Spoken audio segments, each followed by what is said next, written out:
जय श्री राम दोस्तों, मैं आपका होस्ट विक्रम सिंह स्वागत करता हूं मेरे इस चैनल आप बीती दास्तान में। जैसा कि हमारे वीडियो को इतना प्यार दिखा रहे हैं, अच्छे व्यूज आ रहे हैं, प्लीज़ चैनल को सब्सक्राइब करके हमारा मोटिवेशन बढ़ाइए। हम आपको ऐसी वीडियो लाते रहेंगे जिसमें आपको इंजॉय आए, आपको इतना इंटरेस्ट आए कि आप हमें इतना आगे ले जाएँ जिसकी हमें मनोकामना है। और हम ऐसी स्टोरी लाते हैं जो आपको इतना अच्छा लग रहा है। पहले हमने दासीगंज की जो वीडियो लाई थी उसको आपने जितना हमें प्यार दिखाया, जितना आपने व्यूज आए, जितना उस पर भी हमारे चैनल बहुत सब्सक्राइब हुए हैं। तो हमें आपसे यही गुजारिश रहेगी कि प्लीज़ हमारे चैनल सब्सक्राइब करके हमारा मोटिवेशन बढ़ाएं। और तो देर न करते हुए हम आज की स्टोरी पे आते हैं। आज की जो स्टोरी है उत्तराखंड के गाँव की एक ऐसी स्टोरी है जो आपने इस स्टोरी को सुनते ही आपको एक ऐसा ट्विस्ट सुनने को मिलेगा कि आपको इसमें बहुत मज़ा आने वाला है आज की स्टोरी में। आज की स्टोरी जो है उत्तराखंड के ऐसे शांत गांव की है जिसमें शहर के भागदौड़ की ज़िंदगी से दूर एक परिवार वहां रहने आते हैं। उनके साथ ऐसी घटना घट जाती है कि उनका दिल दहल जाता है। उस परिवार के सदस्य के साथ ऐसी अजीब चीज़ें होती हैं। तो देर न करते हुए हम स्टोरी को शुरुआत करने से पहले अगर आपकी कोई स्टोरी है तो हमें आप बीती दास्तान @gmail.com पे हमें भेज सकते हैं। आपको वीडियो कहीं से दिख रहा होगा। तो आज की स्टोरी को हम शुरुआत करते हैं। आज की स्टोरी है एक परिवार की। उसमें एक पति पत्नी, उनका बेटा, 3 लोग हैं। तो उनका हम एक नाम रख लेते हैं। पति का नाम राहुल, पत्नी का नाम प्रिया, उनके बेटे का नाम आरव। वो शहर की भागदौड़ ज़िंदगी से दूर उत्तराखंड में एक शांत जगह खोज रहे थे। वहाँ वो रहने के लिए आते हैं। गांव उन्हें बहुत पसंद आया था क्योंकि पहाड़ों का इलाका था, चारों तरफ जंगल थे। उन्हें वो घर भी एक बहुत अच्छा लगा। लेकिन कुछ अजीब उनकी ज़िंदगी में तब हुआ जब लोग उनके घर के पास आते थे और चुप हो जाते थे। एक दिन राहुल जी ने पूछा, भैया ये घर इतना सस्ता कैसे मिल गया? तो गांव वाले धीरे से बोले और उस घर के बारे में बोलने से भी बहुत डरते थे। ये घर पहले किसी देवी साधना के लिए इस्तेमाल होता था, ऐसा उस गांव वालों का कहना था। जैसे काला जादू हो गया या कोई, उत्तराखंड में तो आपको पता है कि देवी देवता को ज़्यादा मानते हैं। तो वहाँ जगरी लगती है, कोई काला जादू सुधारता है या उसमें साधना करता है। तो यही सब उत्तराखंड में तो प्रसिद्ध है। तो उस घर में काली विद्याएँ सीखी जाती थी, ऐसा उस गाँव वाले लोग का कहना था। तो ऐसा होता था उस घर में। तो ये कुछ गलत होने लगा, इस्तेमाल होता था और लेकिन इसके बाद यहाँ पे कुछ गलत भी होता था। तो ऐसा सुन के उन्होंने सोचा कि सब हमको डराने धमकाने के लिए सब बोल रहे हैं ताकि हमने सस्ते में घर ले लिया है तो ये लोग हड़प ले बोल के। तो उन्होंने इस बात को ज़्यादा ध्यान नहीं दिया राहुल जी ने। उनकी 3-4 दिन बीती, उस घर में कुछ भी नहीं हुआ। फिर एक दिन रात में उनके बेटे आरव का अचानक नींद से उठता है और वो धीरे धीरे घर के पीछे वाले कमरे में चला जाता है जहाँ एक बंद कमरा था। दरवाज़ा अपने आप खुल जाता है। अंदर दीवारों में काले निशान थे और बीच में पुराना काला पूजा का स्थान था। आरव की आंखें सफ़ेद हो जाती हैं और जब वो देखते हैं अपने बिस्तर पे तो उनका बेटा था नहीं। वो खोजते खोजते जाके देखते हैं तो वो मंदिर के सामने बैठा हुआ था। उसको लेकर के आते हैं वहाँ से। फिर जब सुबह होती है, जब सुबह वो देखते हैं बेटे को, उनका बेटा पूरी तरह बदल चुका था। अकेले में बात करता था, हंसता था, दिन में खाना भी टाइम पे नहीं खाता था और रात में तो वो हंसता था। दीवार की तरफ अजीब चिन्ह बनाता था, मार्क बनाता था, जैसे किसी का चेहरा बनाता हो। इस पर उनकी पत्नी प्रिया को बहुत डर लगता है क्योंकि उनका एक ही बेटा था और रोने लगती हैं। तो उन्होंने घर में CCTV कैमरे लगवाए कि घर में चल क्या रहा है, तो उनके बेटे के साथ ऐसा हो रहा है।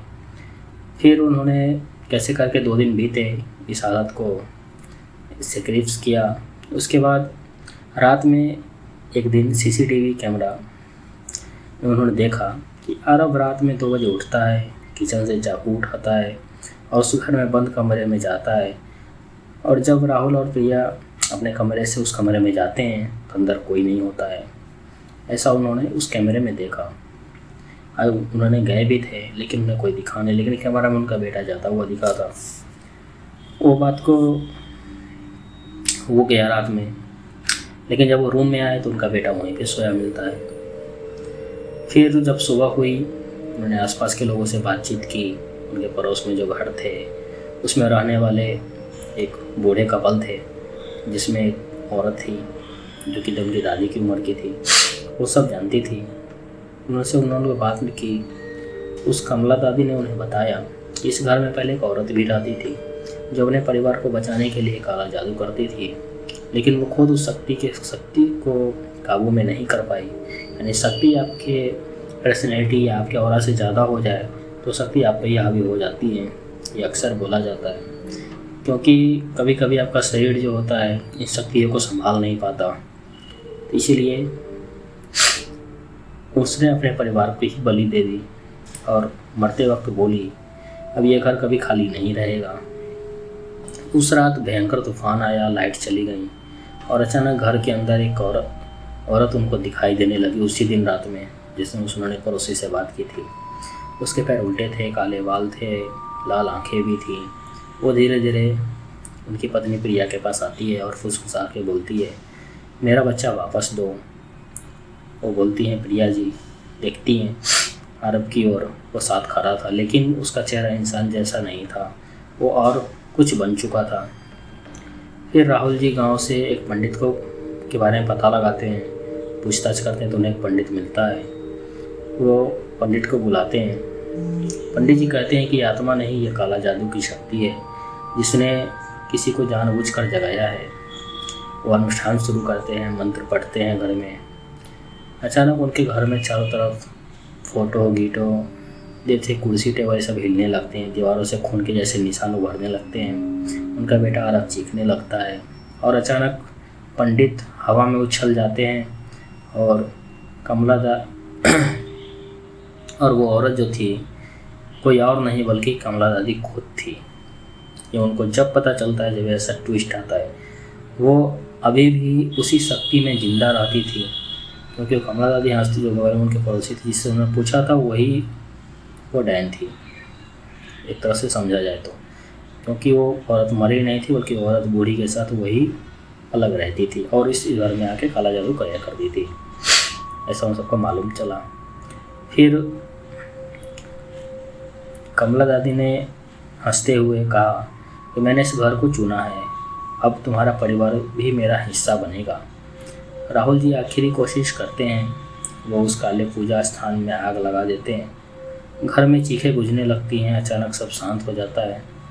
लेकिन सुबह घर पूरा जल चुका था, लेकिन उनका बेटा वहाँ नहीं मिला उनको, वो तो गायब हो चुका था।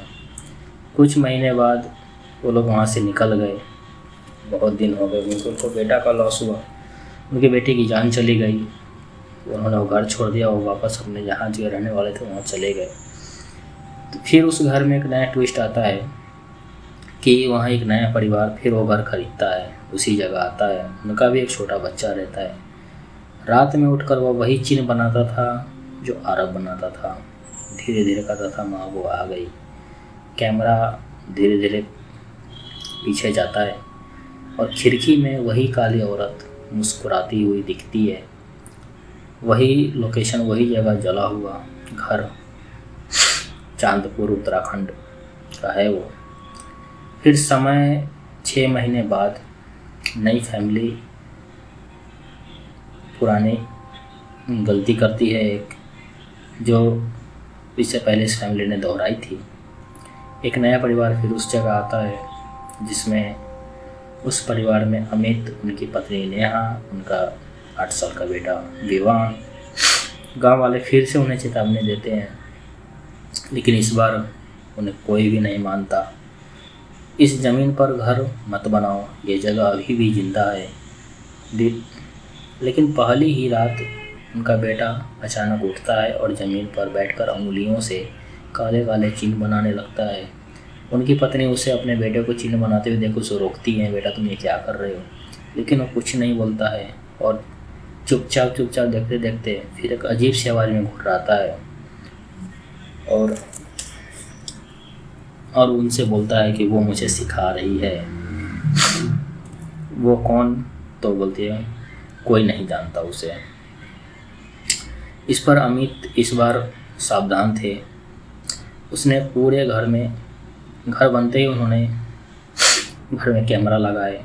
रात के करीब 3 बजे कमरे के अंदर ऐसा कुछ दिखता है कि वो देख के तो उनकी पैरों तले ज़मीन खिसक जाती है। होता क्या है कि उनके घर में विवान, उनका बेटा, बिल्कुल हवा में लहरा रहा था। उसके पीछे काली परछाई थी और दीवार पर खुद ब खुद लिखा जाता था, मैं वापस आ गई हूँ।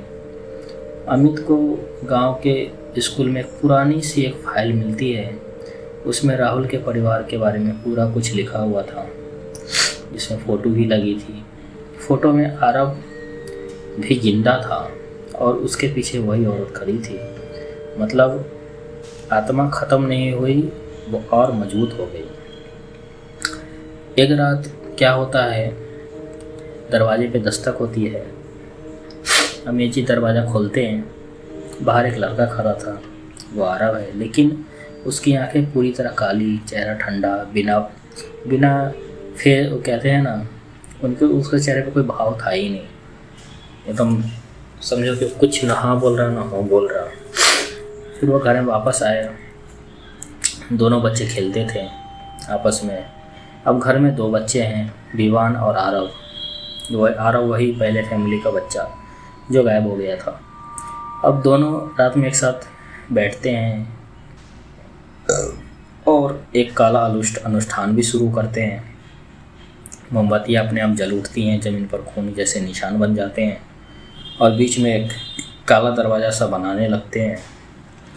आरव अचानक बोलता है, हम दरवाज़ा खोल रहे हैं। अमित चिल्लाता है, कौन सा दरवाज़ा? दोनों बच्चे एक साथ बोलते हैं, जहाँ से वो पूरी तरह आएगी, यानी कोई एंटिटी। घर में तूफान सा एक शुरू होता है। वो औरत की पूरी तरह दिखाई देती है। वो औरत, लंबे बिखरे बाल, काली चमड़ी, लाल चमकती आंखें, उल्टे पैर। वो सिर्फ एक आत्मा ही नहीं और कुछ भी बन चुकी थी। इसी पर उस औरत के फेस में वही कमला बुढ़िया दिखाई देती है जिससे पहले वाले परिवार को दिखाई दी थी, लेकिन इस बार वो इंसान नहीं थी, उसकी शक्तियाँ का हिस्सा बन चुकी थी। हंसते हुए वो औरत, सिर्फ एक घर नहीं, ये एक दरवाज़ा है दूसरे संसार का। अचानक ज़मीन फटती है, काला धुआं निकलता है और बच्चे उस दरवाजे के नीचे खींचने लगते हैं। उनकी पत्नी ने यहाँ चीखती है और स्किन कट हो जाती है। सीसीटीवी फुटेज में ये दिखता है। घर पूरी तरह खाली है, लेकिन कैमरे में धीरे धीरे 4-5 परछाइयाँ उभरती हैं, चलती हुई दिखती हैं। इस चंद्रपुर का उत्तराखंड में वही श्रापित जगह है। जब दरवाज़ा खुलने वाला था, दरवाज़ा खुल चुका। घर के अंदर ज़मीन फट चुकी, काला धुआं से पूरा घर फैल रहा था। बीच में एक अंधेरा दरवाज़ा पूरी तरह बन चुका था। विवान और आरव दोनों दरवाजे के सामने खड़े हैं। आंखें अब इंसान जैसी तो है नहीं, दोनों एक साथ धीमी धीमी आवाज़ में, वो पूरी तरह आएगी। इसी पर उनकी पत्नी आखिरी कोशिश करती है। हिम्मत जुटाकर उनकी पत्नी आगे बढ़ती है, रोते हुए, विवान तुम मेरे बेटे हो, वापस आओ। कुछ सेकंड के लिए विवान की आंखें सामान्य होती हैं और वो कांपते हुए कहता है, मम्मी भाग जाओ। तभी एक काली परछाई उनके पीछे से पकड़ती है और जो कि वही थी दादी, कमला दादी। वह पूरी तरह बदल चुकी थी और बोलती है कि तुम्हें पता भी है तुमने किसे रोकने की कोशिश कर रही हो।